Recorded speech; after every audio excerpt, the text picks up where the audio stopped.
están? El Ministerio de Defensa de Rusia está informando de los avances de la ofensiva de las Fuerzas Armadas rusas en la zona de operación militar especial desplegada, pese a la presión del propio presidente de Estados Unidos, Donald Trump, y su giro en torno a este conflicto. Hoy en el mapa vamos a analizar todos estos escenarios y qué implica incluir a China dentro de esta ecuación. Así iniciamos.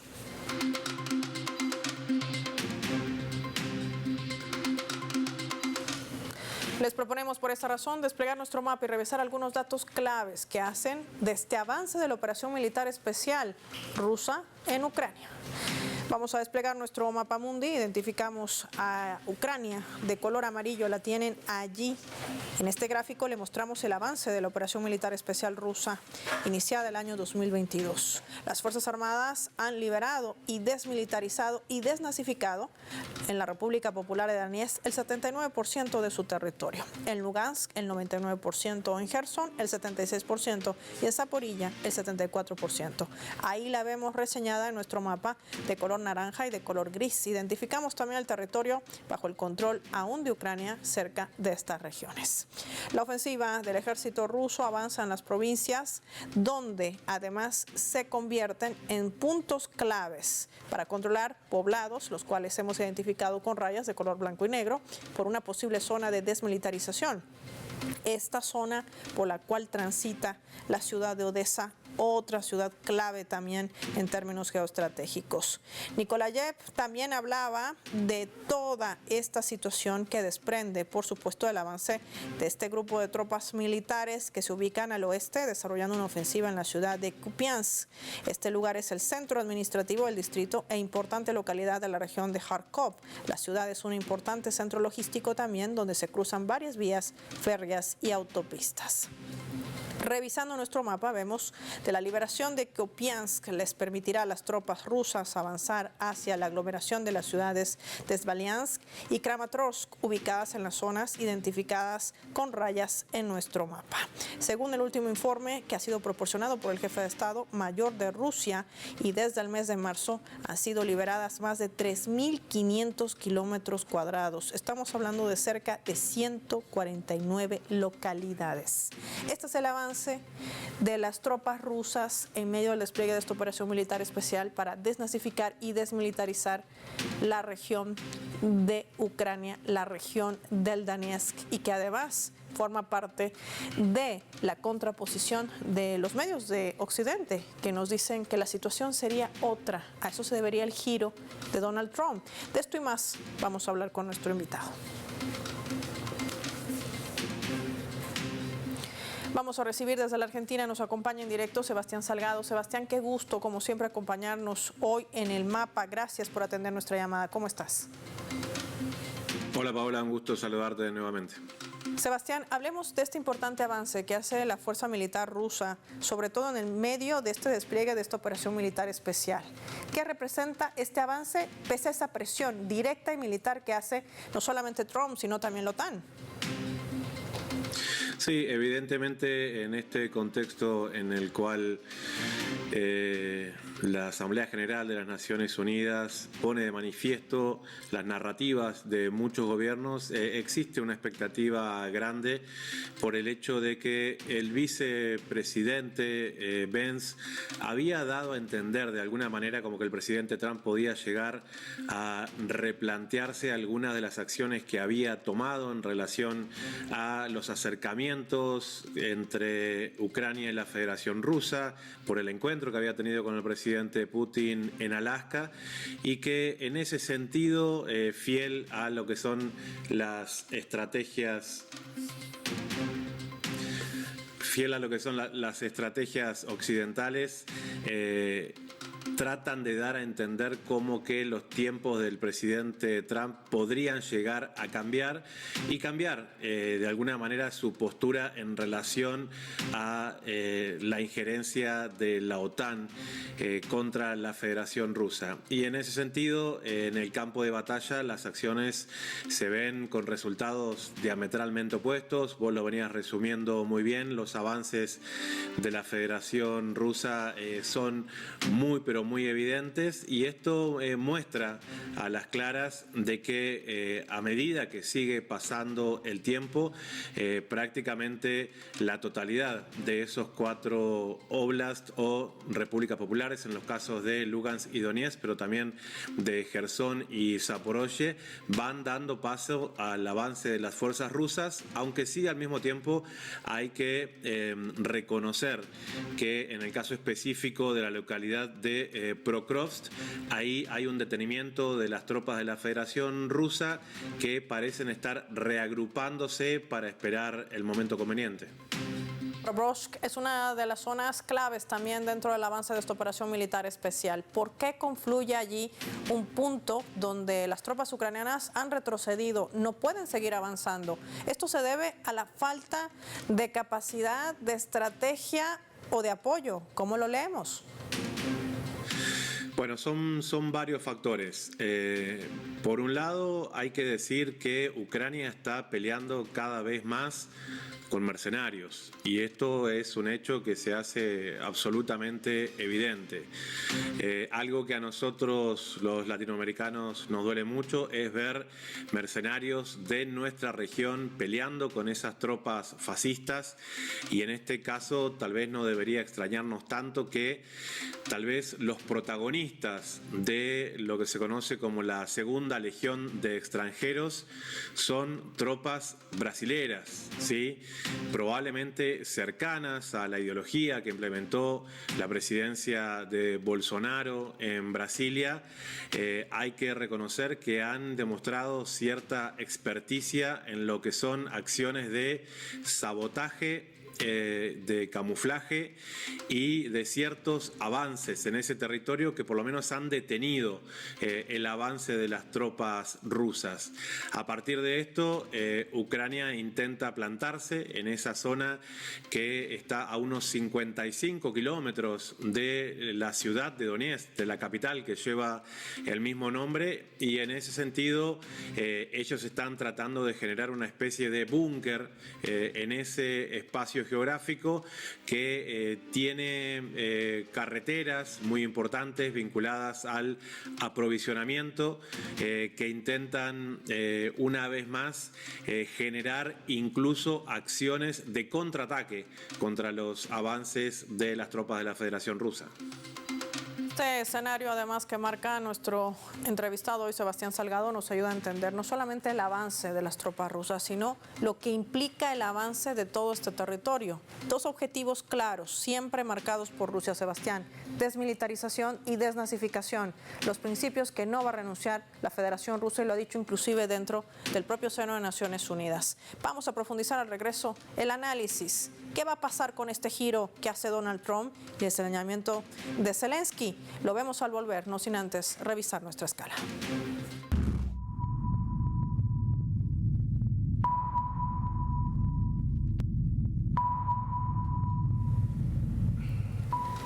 A través de este portal web de Sputnik, que está titulando de la siguiente manera, lo vamos a colocar en la pantalla del mapa: Putin anuncia la llegada de una nueva era tecnológica al mundo.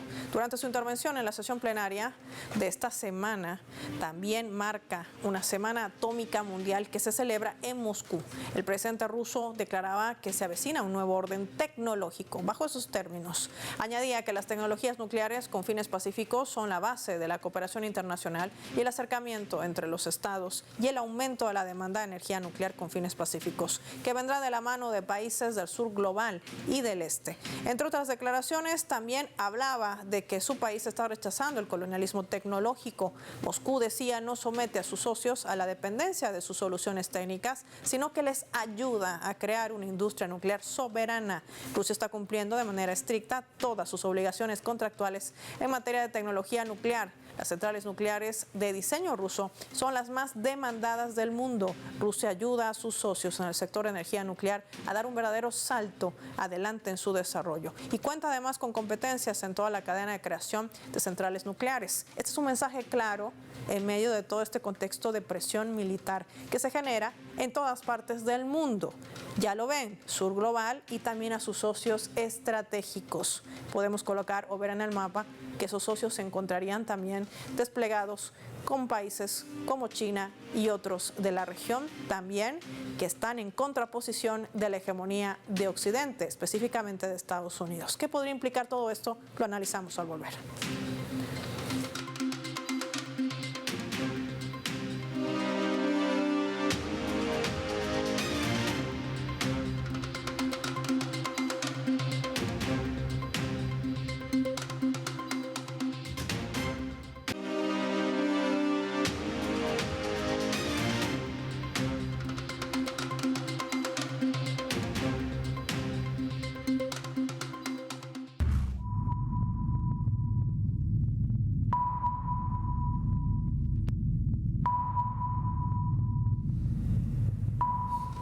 Vamos a sumar otro elemento también para el análisis a través de la fotografía. Los que ven allí son los presidentes de Rusia, Vladimir Putin, y el presidente de Estados Unidos, Donald Trump.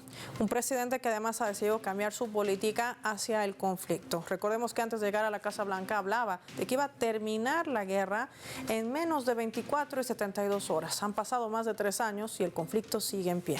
Un conflicto además donde hay un avance importante de las tropas rusas, lo hemos visto en el campo de batalla. Sin embargo, Trump, desde Naciones Unidas y posteando a través de su cuenta en la red social Truth Social, marcaba puntos claves y decía: seguiré entregando armas a la OTAN para que hagan lo que quieran con ellas. Mucha suerte a todos, decía Trump en este mensaje. Además, haciendo ver que Ucrania, que tiene a un gran espíritu y cada vez mejor, decía Trump, tenía la posibilidad de recuperar su país en su forma original. Vamos a analizar este escenario con nuestro invitado.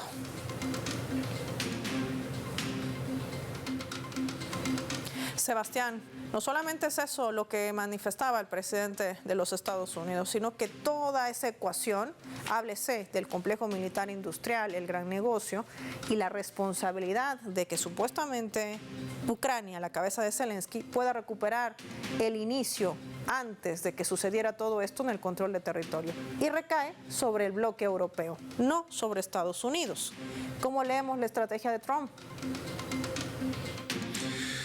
Yo considero, Paola, que está la mayoría de los países que son protagonistas de los conflictos geopolíticos reconfigurando sus estrategias a partir de lo que se conoce como esta pasada de guerra de los 12 días entre la República Islámica e Israel, con el consecuente bombardeo de centrales atómicas nucleares iraníes por parte del gobierno de Estados Unidos.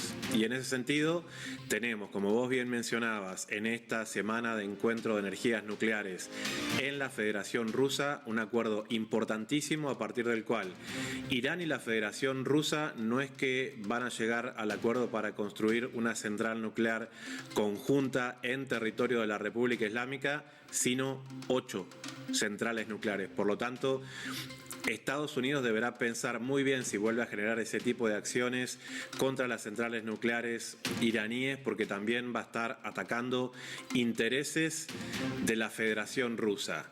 Y en ese sentido, Donald Trump evidentemente intenta jugar sus cartas discursivas más allá de los movimientos reales que haga en contra de, vamos a decir, enemigos que pueden estar a la altura de la situación. Por eso la presión de la industria armamentística y del Pentágono, del Estado profundo, están presionando una vez más sobre Donald Trump, porque ese keynesianismo militar que mueve de alguna manera también la economía de los Estados Unidos vuelve a imponer sus propios intereses sobre estos jugadores de la Unión Europea, esta Europa colonizada por los Estados Unidos, que vuelve a poner en jaque la propia seguridad y paz en su propio continente. Vemos en estas últimas horas operando de manera conjunta a Francia, al Reino Unido y Alemania, y al mismo tiempo Trump dándoles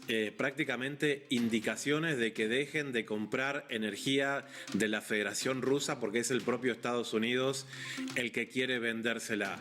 Daría la sensación, por lo menos desde mi análisis, Paola, de que Trump va a tener tener acciones discursivas contra lo que pueden llegar a ser enemigos importantes, cuando en realidad, y cada vez lo vemos, y ustedes ahí en Venezuela más que nosotros, empieza a recostarse sobre el continente americano. Lo vemos con las acciones que están tomando en contra de la República Bolivariana de Venezuela, pero déjame decirte que en las últimas horas, en el encuentro que tuvo Donald Trump con el presidente Milei, dentro de la letra chica por el préstamo de 20.000 millones de dólares que le está dando no el Fondo Monetario Internacional, sino el Departamento del Tesoro de los Estados Unidos, lleva consigo por primera vez en la historia de la República Argentina la posibilidad de la instalación de una base militar estadounidense en la ciudad de Ushuaia, capital de la provincia de Tierra del Fuego, provincia que incluye a las Islas Malvinas. De esto se venía hablando, pero una vez que se conozcan los detalles del acuerdo, de por qué pudieron mover de esa manera los intereses estadounidenses para darle una especie de salvavidas al presidente Milei antes de las elecciones de octubre, que lo tienen prácticamente contra las cuerdas, seguramente vamos a encontrar cuestiones vinculadas a el proyecto de instalación de esa base militar con proyección a Antártida, que evidencia, me parece, de una manera más clara cuáles son los intereses reales de Donald Trump en este momento. Ahora, ¿en qué posición queda entonces la Unión Europea con todo esto, cuando Trump ya prácticamente dice con la ayuda de los europeos? Bueno, nosotros desde aquí los vemos realmente cada vez más desorientados. Ellos siguen creando este fantasma de la etapa soviética sobre la Federación Rusa, cuando eso no es más parte de la realidad. Veíamos al propio Zelensky dando a entender de que la propia Moldavia estaba en este momento en peligro, cuando sabemos que Transnistria es una parte sustancial de la cultura de la Federación Rusa. Hacían acusaciones sobre Georgia, dando a entender de que la cercanía con la Federación Rusa podía llevar a otra especie de conflictividad, y esto va dividiendo realmente los intereses de la propia Unión Europea en detrimento de las acciones de su propia seguridad. Los pasados días, pasadas semanas que se vivió este conflicto vinculado a los supuestos drones de la Federación Rusa en territorio polaco, me parece que muestran de alguna manera hasta qué punto la ficción puede llevar adelante acciones concretas que tengan consecuencias militares. Vemos una vez más de que la triada, vamos a decir, de los países que llevan adelante los intereses de la Unión Europea, pensando lógicamente en Alemania, en Francia, en el Reino Unido, quieren arrastrar consigo una especie de respaldo de la OTAN que solamente se les va a dar a medida de que ellos vayan accediendo a esta imposición por parte del gobierno de Donald Trump de que utilicen el 4% de su Producto Bruto Interno para comprar armamento, básicamente de industria estadounidense. Entonces, ellos están tratando de generar acciones para que sus propios ejércitos puedan reclutar de manera más fácil soldados, cosa que les está costando muchísimo. En la propia Polonia les está costando buscar y reclutar a jóvenes en pos de los intereses de la OTAN, y en ese sentido me parece que lo más sincero sería que ellos busquen canales de comunicación directa con el Kremlin, que siempre ha dejado las puertas abiertas. Vamos a compartir contigo, Sebastián, y con nuestros televidentes la leyenda para poder analizar también este otro escenario. Veamos.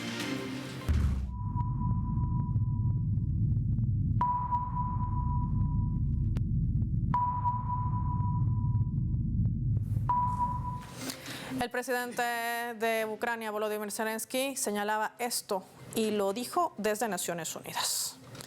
Decía, si China de verdad quisiera parar esta guerra, podría obligar a Moscú a acabar con la invasión, porque sin China, la Rusia de Putin no es nada. Sin embargo, con mucha frecuencia, China se mantiene distante y en silencio en lugar de buscar la paz. Ahora hay que mirar a China, decía Volodymyr Zelensky.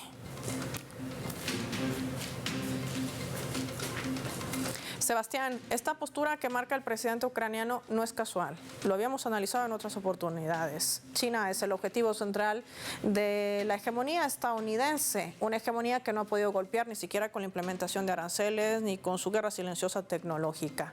¿Qué escenario está marcando hoy esa élite guerrerista de Estados Unidos?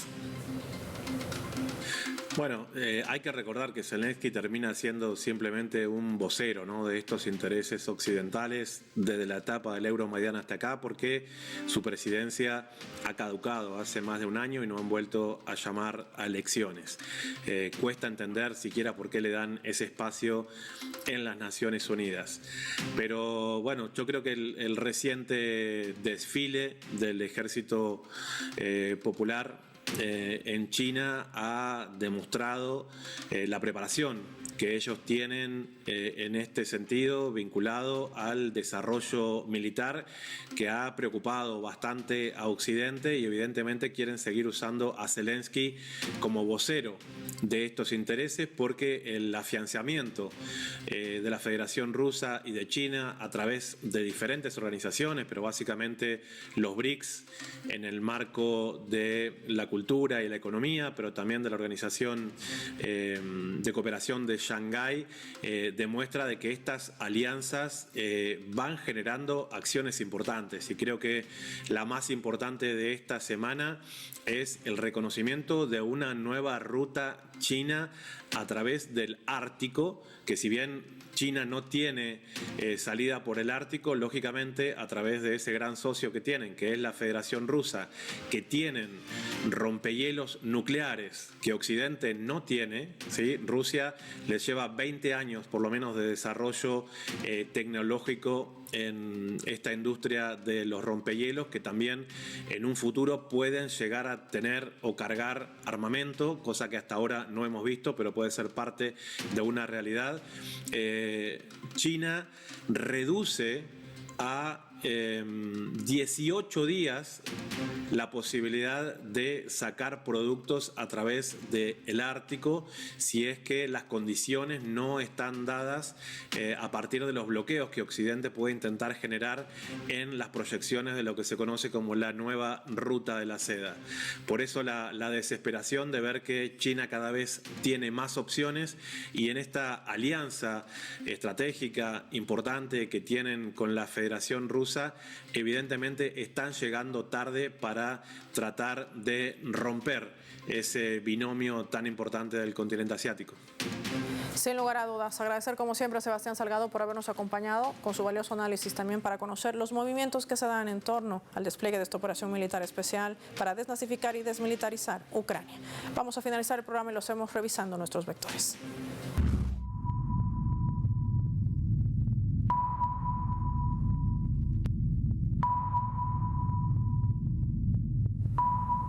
Nuestro radar en el mapa hoy nos refleja las tres claves sobre este tema. 1. Avance.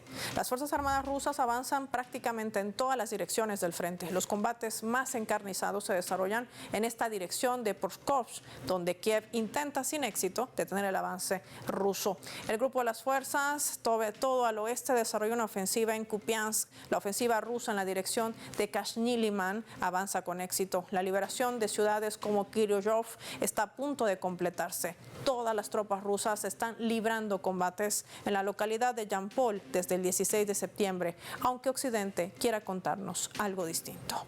2. La OTAN. La decisión de Trump de seguir entregando armas a la OTAN revela que el negocio que representa el complejo militar industrial y la estrategia para recargar a la Unión Europea el costo de la guerra, que no podrá ganar Zelensky, y que por ello fuerza a esta organización transatlántica a involucrarse aún más. 3. China. Este se ha convertido a todas luces en el blanco siguiente suficiente para la hegemonía de los Estados Unidos. Por eso sus intereses de seguir presionando a lo máximo a Rusia. No es la primera vez que Zelensky apunta bajo el servicio de la Casa Blanca al gigante asiático, en medio también de esa política de confrontación que mantiene no solamente contra China, sino también contra Rusia, tratando de responsabilizar al gigante asiático de la paz que no ha logrado alcanzar Trump, otro fracaso de su propia administración.